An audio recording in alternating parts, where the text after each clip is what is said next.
Muy bien, entonces la siguiente propiedad o característica de la población será el crecimiento. Y esta es una de las más importantes y también de las más detalladas que vamos a notar. El crecimiento es el aumento en el número de individuos por unidad de tiempo que implica un crecimiento en la densidad, o en la cobertura o extensión de la población en el ambiente. El aumento o la disminución es el resultado directo de 4 propiedades principales: natalidad, mortalidad, emigración e inmigración. Esto es lo que va a determinar que una población de organismos o individuos crezca o decrezca. Entonces el crecimiento de las poblaciones pues lo van a determinar a su vez 3 fenómenos que están totalmente relacionados, que es el potencial biótico, la capacidad de carga y la resistencia ambiental. Entonces los voy a definir. En primer lugar, el potencial biótico se refiere a la capacidad de los organismos de una población para reproducirse en condiciones óptimas. Es la expresión de la máxima capacidad reproductora de la población cuando ésta no encuentra factores ambientales que limiten su fertilidad o natalidad. Después tenemos la capacidad de carga o de sostenimiento, que se refiere al número máximo de individuos de una población que un ambiente determinado puede sostener. Por encima de su nivel, los recursos se agotan y la población sufre una elevada mortalidad, que es lo que ha pasado con algunas especies de elefantes en África, que se están acabando, se ha acabado la comida y se ha acabado el agua, hay sequías y entonces hay mucha mortandad de este tipo de animales y bueno, pues ahí estamos viendo una disminución, un decrecimiento. Ya no vemos un crecimiento, estamos viendo un decrecimiento. Y tercer elemento de estos determinantes del crecimiento de la población será la resistencia ambiental, es decir, el conjunto de elementos del ambiente que ejercen su control sobre los organismos, manteniendo a las poblaciones en los límites de la capacidad de carga.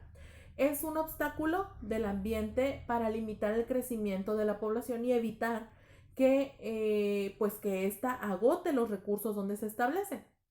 Cada uno de los factores actúa al disminuir la reproducción y supervivencia individual de los individuos, pues de manera que detienen el crecimiento de la población hasta lograr un equilibrio. A eso se refiere la resistencia ambiental y tiene que ver con estos organismos que soportan todos estos cambios ambientales, todos estos sequías, exceso de lluvia, todos estos cambios los soportan y entonces pueden salir avante y puede su población seguir sosteniéndose. Entonces, dentro del crecimiento hay diferentes tipos de crecimiento y voy a hablarles sobre estos tipos rápidamente. El primero que tenemos es el crecimiento poblacional, es decir, el crecimiento, de las poblaciones, pues que está determinado por diversos factores químicos, físicos o incluso genéticos. Los cambios en el tamaño de la población se denominan índices o tasas de crecimiento y se expresan mediante gráficas de crecimiento poblacional. Entonces, la tasa de crecimiento suele calcularse restando la tasa de mortalidad a la tasa de natalidad de una población y referenciando ese dato a cierto. Es decir, yo le resto a los que nacieron, los que se están muriendo, y ese va a ser mi crecimiento poblacional en determinado tiempo. Entonces, obviamente, todo esto nos ayuda a poder sacar esa estadística y poder ir balanceando y analizando cuáles son los factores que hacen que haya un decrecimiento o un crecimiento. El siguiente tipo de crecimiento es el crecimiento exponencial y este representa el crecimiento de la población en una fuente de presión constante. Es decir, la fuente de presión constante puede abastecer tanta energía como sea necesaria. El crecimiento exponencial aumenta en una constante porcentual en función del tiempo. Entonces, este modelo es muy útil para representar las primeras etapas del crecimiento de una población. Cuando la demanda de alimento es pequeña, comparada con la cantidad disponible, la energía pues puede estar disponible a presión constante y el crecimiento puede ser exponencial. Entonces, después de un tiempo, el alimento podría volverse limitante y la situación necesitaría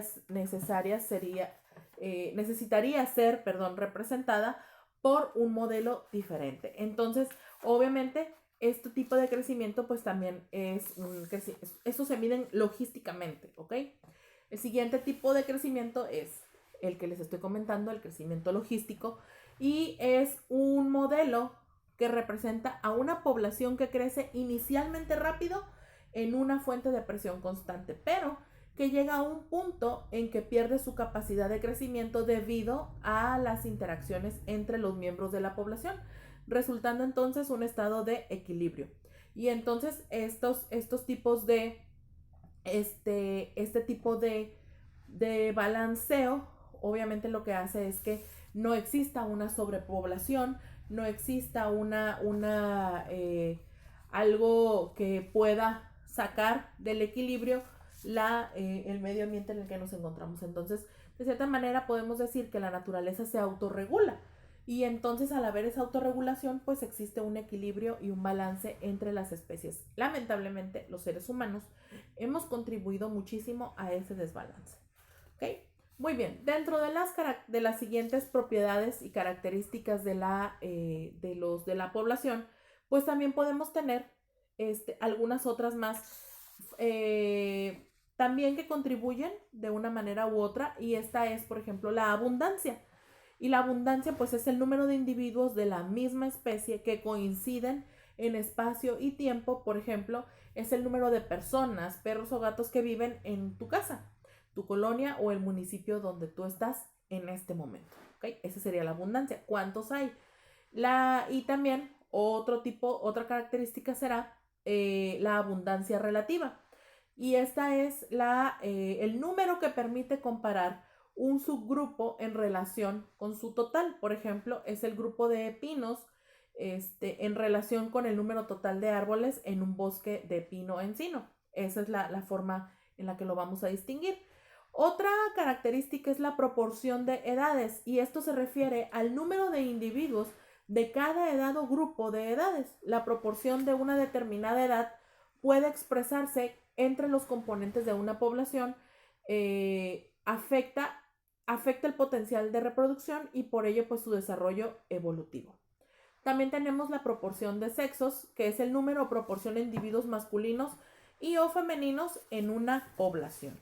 Entonces, como pueden darse cuenta, tenemos varios elementos que definen y que determinan a nuestro ecosistema y entonces que lo componen. Esto es lo que se refiere en cuanto a las poblaciones, ¿ok? Así que es un tema bastante interesante, es un tema muy, muy importante entender cómo es que estas poblaciones permiten esa particularidad y ese mosaico de diversidad en nuestros ecosistemas. Bien, entonces avanzamos a nuestro último tema, que es comunidades.